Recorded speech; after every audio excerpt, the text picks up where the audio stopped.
I can only look back to 1981 and realize how naive this country was. We will recreate crimes of dangerous fugitives. Back in those days, the FBI did not get involved in child abductions. There was no America's Most Wanted. Literally, my wife and I searched for our son alone with some volunteers.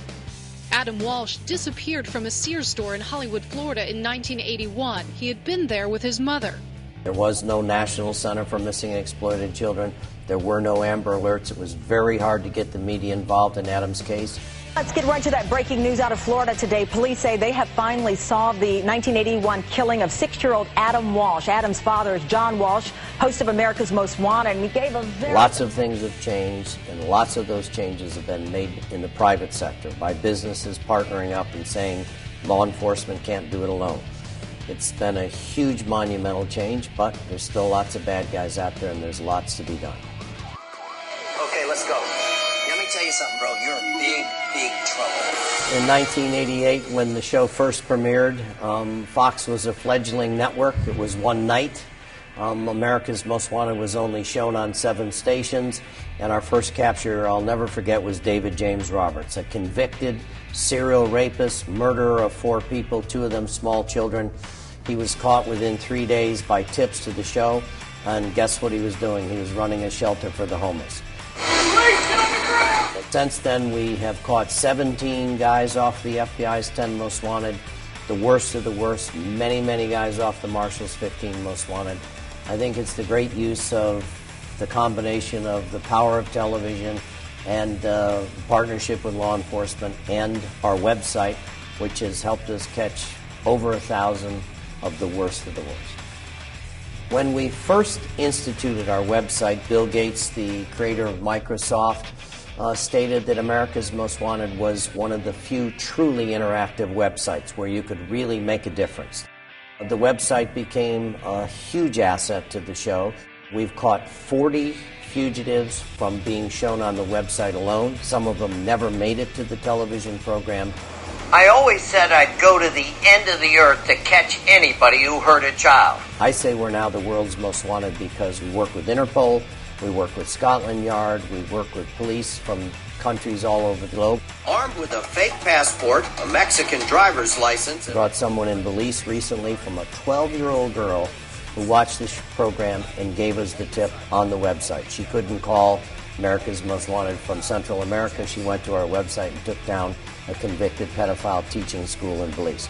The website is a huge, important tool for America's Most Wanted. Snyder, did you know you were on America's Most Wanted? No comment. The bill I signed today will strengthen federal laws to protect our children from sexual and other violent crimes. The intention of the Adam Walsh Act was to create a national sex offender registry. It was unanimously passed by the House and Senate, both sides of the aisle. It was passed 3 years ago on a horrible anniversary for my wife and I. It was the 25th anniversary of Adam's abduction and murder. President Bush signed the Adam Walsh Act in the Rose Garden, which changed a horrible day into a positive day. Up until I met with President Obama, the act had not been funded.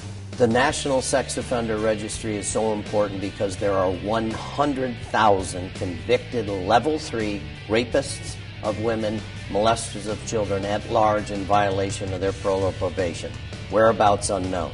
Those guys need to be rounded up.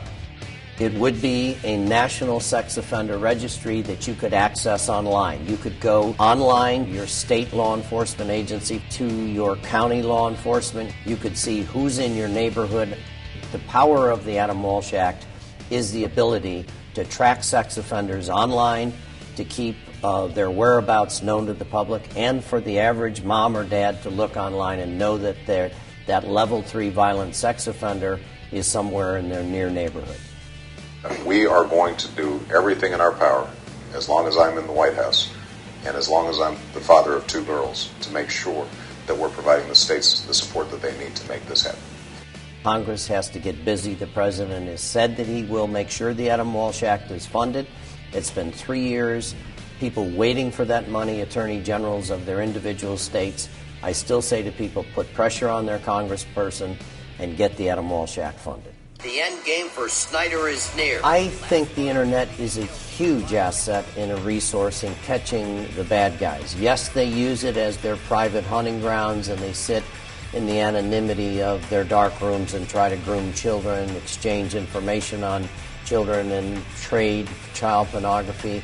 But the internet has become a wonderful, incredible tool of making people aware, of letting people know what resources are out there, letting people do the right thing, not as a vigilante, but by cooperating with law enforcement.